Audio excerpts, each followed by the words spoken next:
What's going on, everyone? 我是麦克老师. Today, we are talking about Chinese EVs. Are they ever going to be for sale in the US? Well, come to answer that question today. I'm here at Carolina Motor Company, and I'm going to talk with a friend about this topic. I know there's been a lot of talk about tariffs, which are preventing Chinese EVs from coming here. But like many topics, it's not quite that simple. There are many parts to this discussion. So let's go in, meet my friend, and see what we can learn. 麦克老师你好，谢谢你让我过来聊这个中国 EV 的问题。没事，非常感谢你到我们的店里来。你是中国哪里人？我在上海出生长大。原来是去 NCC 读化学。然后呢？然后对读研究生。买车。但后来就是学不下去了，然后我的汽车也有一点问题吧。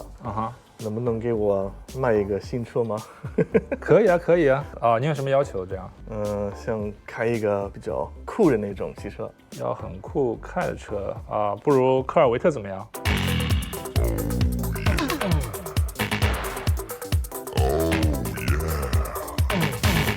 虽然只有2个座位，但是您儿子开可能就把它塞这边吧。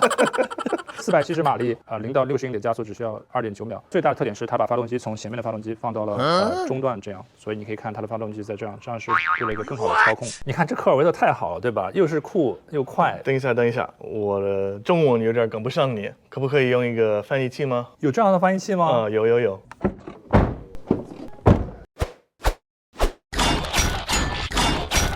Much better. 是啊，非常不错。所以这辆科尔维特它是470。So this Corvette has 470 horsepower and can accelerate from 0 to 60 in just 2.9 seconds. The engine was moved from the front to the middle and rear for better handling. Man, I am sold. Let me just ask my wife.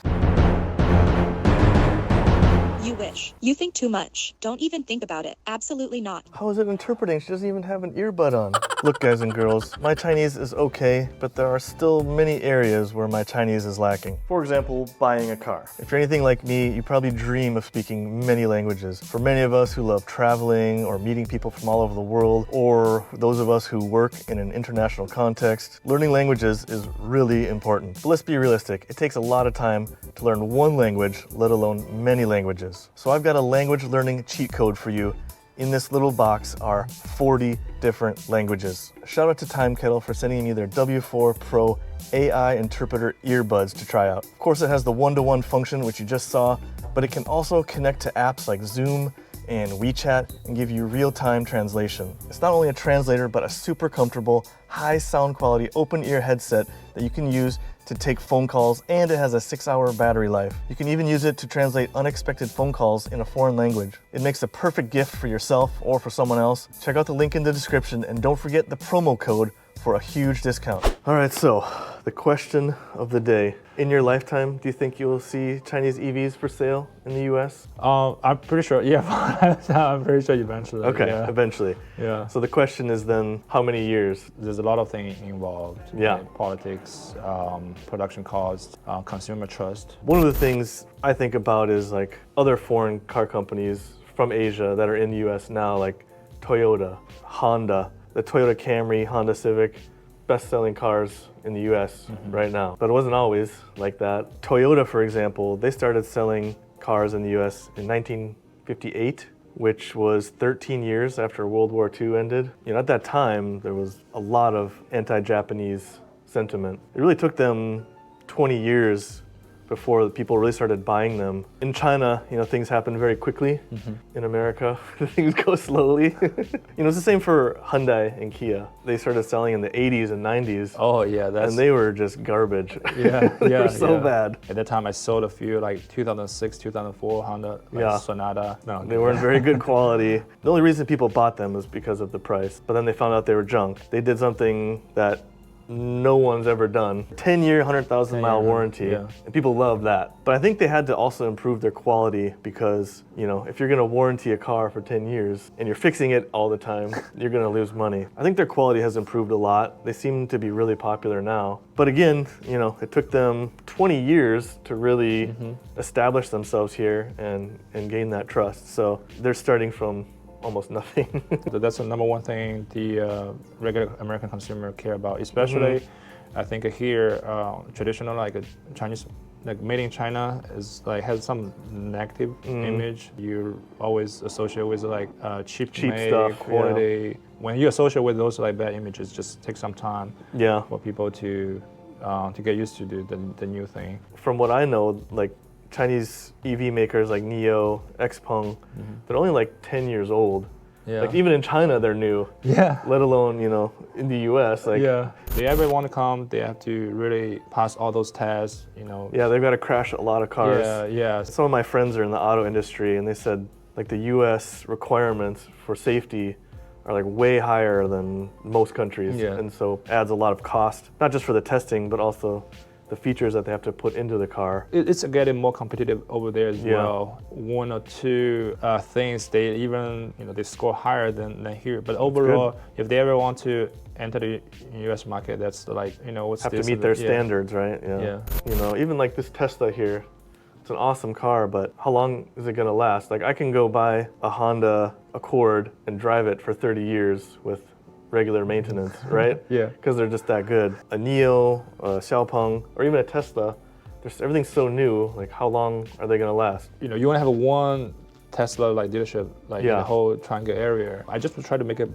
appointment with them. It's 2 months out. Oh. If something not working, you gotta wait. Or if it's out of warranty, now who you gonna send it to? Who can fix iPhone or Mac Pro? There's not many mechanics that are working on EVs yet. Because to me, I think the general automobile industry, EV included, the manufacturer, they want the consumer replace that vehicle more often. They don't want you to drive a car for 20 years. Then they can't sell you new one. Just like iPhone. yes, exactly. But doesn't that kind of defeat the purpose of being better for the environment? It's interesting because right now you think about I give the consumer the rebate. If you buy an electric car, if one day there's like so many electric car and they think about how to recycle them, because recycle them is actually, I think it's harder than recycle like a traditional gasoline car because it has the battery. And the battery is very polluted to the environment. If they starting to take that into consideration, maybe they will charge more at a certain point. But of course, that's like way down the road. Yeah.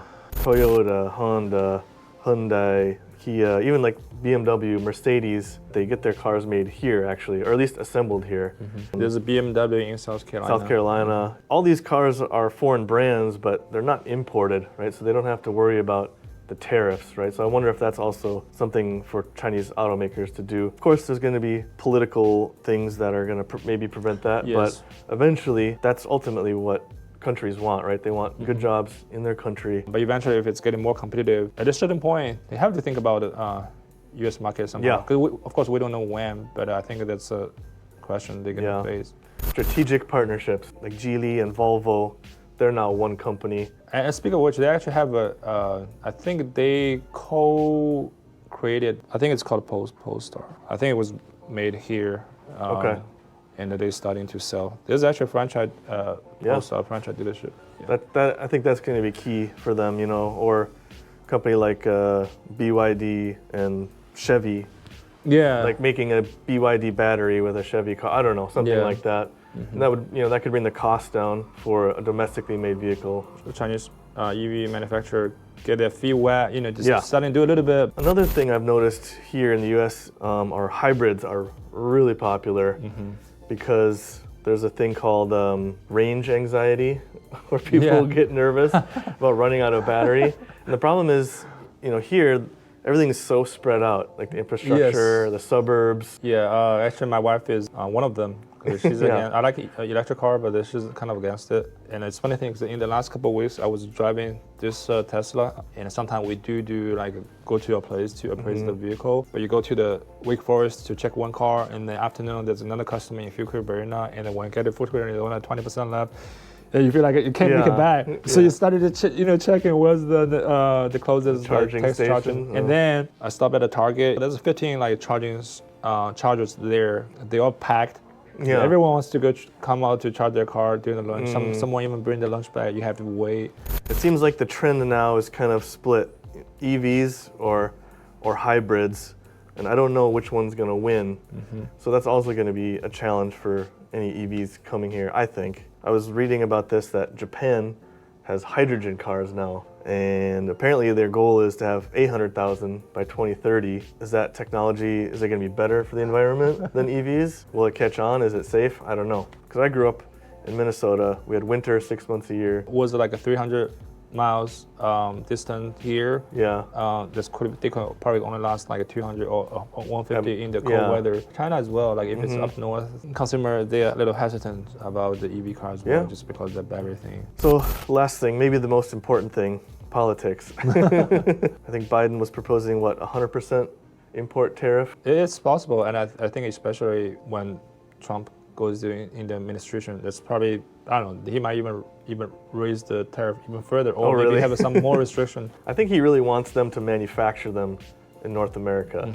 Creates more jobs, boosts local economy. Like a Tesla in China is not imported from the US, right? They make it right there in Shanghai. They got that big, huge... They call it super factory. Super factory, right? So for like GM and Ford, they had to do the joint venture with the Chinese company to get into China. Now that doesn't exist anymore. So hopefully now that that's gone, maybe they see it more as a level playing field. The funny thing is, actually, I spoke with a Chinese car manufacturer. Maybe for those CEO or for the presidents of those like Chinese EV company, they might think about twice if they want to enter there. It's riskier. Yeah, it's riskier. It's almost like, electronic payment. Of course, those are like super popular in China, but traditionally Americans have been using the credit card for a very long time. Yeah. Of course, right now you have Samsung Pay, Apple Pay, all of the things, but still, most customers like they're comfortable with that. Yeah. They didn't break while I fix it. Unless one day the gas is like $6 gas. Okay, you're right. Something like that. Awesome. Well, thank you so much for your time. Thank you. And your information. Don't forget to check out the Time Kettle W4 Pro. Link is in the description. And maybe someday we'll see Chinese EVs here, or maybe American ones will get cheaper. I don't know yet. Or maybe they just won't be any EVs at all. It'll be all hydrogen cars. I don't know. Anyway, that's all for me. As always, stay safe, stay happy, stay healthy. 我是麦克老师，下次再见。